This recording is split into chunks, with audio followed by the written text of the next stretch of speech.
Hi, welcome to Toast Time. This week I'm making Broa de Milho, which is a Portuguese rye and cornbread. And I can't believe I'm saying this, but this is week 40 of our 52 breads. This first step is going to be very simple, but I have fine cornmeal, rye flour, sourdough starter, water that was just boiling a second ago, salt, and all-purpose flour. All I'm going to do for this first part is take the water and, still very hot, pour it into the cornmeal. Now this is going to sit and hydrate for an hour. That's it. I'm going to mix this in so that all of the water is combined with the cornmeal, and then it's just going to sit.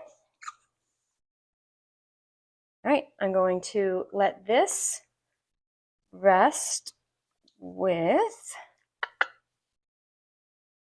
there we go, the plate on top of it so we don't lose any of that moisture and it can kind of steam in there. All right, I'll see you in an hour. You can see now it looks kind of like Play-Doh. So it's a great texture there. And I'm just going to put everything into the mixing bowl. Cornmeal. There's some extra water added at this stage after the hydration. That's the liquid for this, as well as the sourdough starter. This is a 100% hydration, which means the water and the flour that are given to the sourdough to feed it are equal weights. So if I have, say, 100 grams of the sourdough starter, I have 100 grams of water and 100 grams of flour to feed it. That's 100% hydration. And this is an all-purpose flour starter. I'm not using any other type of flour or anything else in this version of my starter. All right, this is the rye flour. And I have salt and a little bit of all-purpose flour. And double checking, that's everything. I'm gonna go ahead with the dough hook on the mixer and just get this combined. It doesn't have to knead, you're not forming gluten or anything in this. All right, this only went for maybe 90 seconds, 2 minutes or so on the mixer.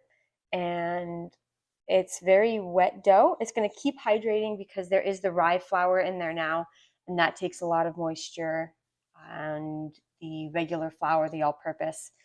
This just is going to get covered for about 6.5 hours. This will not double in size. We didn't use any instant yeast, anything like that. This is just the sourdough starter. This won't double. It's going to get puffy and domed, apparently. And I'll see you after about 6 hours or so. This is puffed up quite nicely. It obviously hasn't doubled, but it has a lot of air in there. I know it's kind of hard to tell right now, but it has some fluff to it, which is great. Okay, this next part, I'm not 100% clear on, so just try. Okay, getting this out. Oh, and here you can actually see how much air it did get in there because of the sourdough starter. All right, scrape this out. And this makes 2 loaves. I'm going to cut this in half. Oh boy. All right. There is a lot of hydration. Going to, this is interesting. All right. Kind of shape it into a little bit of a round loaf here. I have a bowl of all-purpose flour. And once I get this into a general round shape, I should have taken my jewelry off. All right. Going to,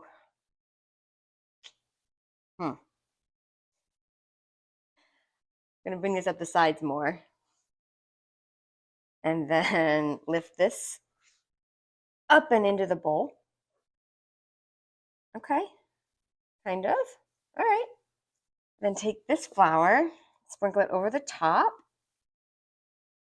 Basically, you want to coat the whole thing in flour because when it bakes, it's supposed to crack and it's supposed to look really neat. And that's what's happening here, is getting this coating on it so you can see that differentiation. And then it says to kind of shake it till you get a nice loaf shape, which is actually, this bowl is doing really well with this.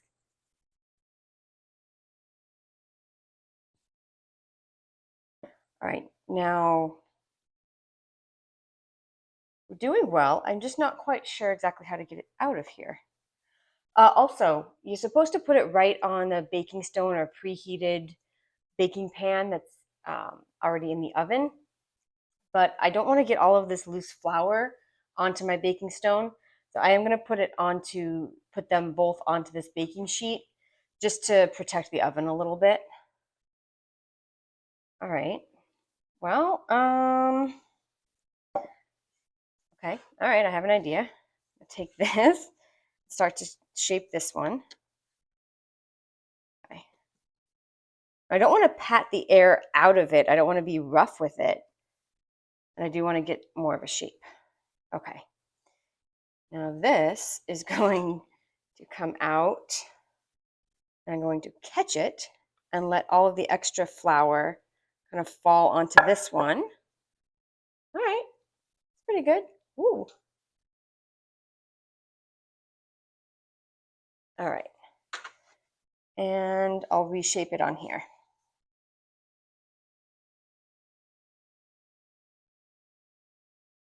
Honestly, better than I thought.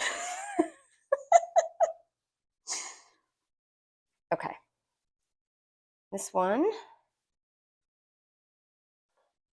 Take this, put it in.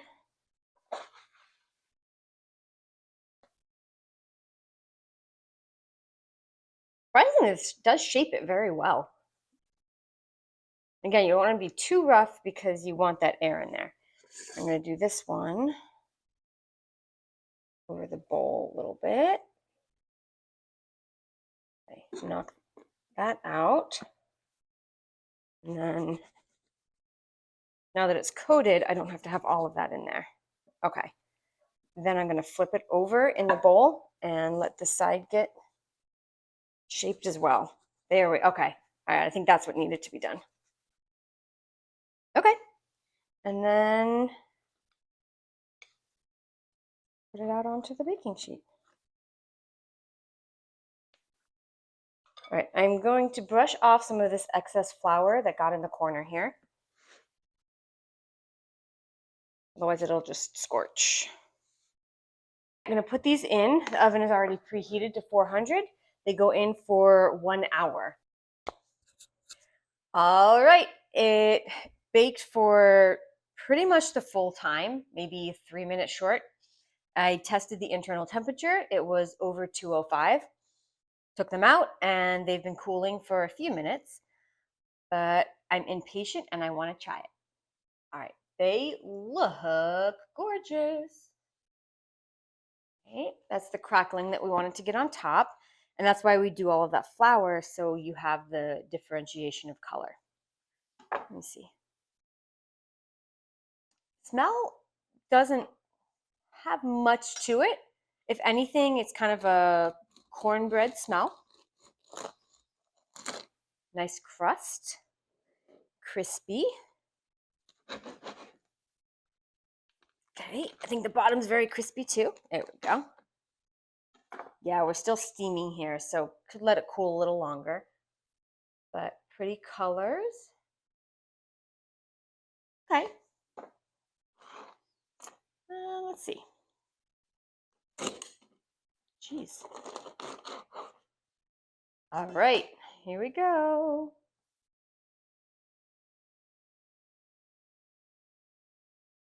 Cheers.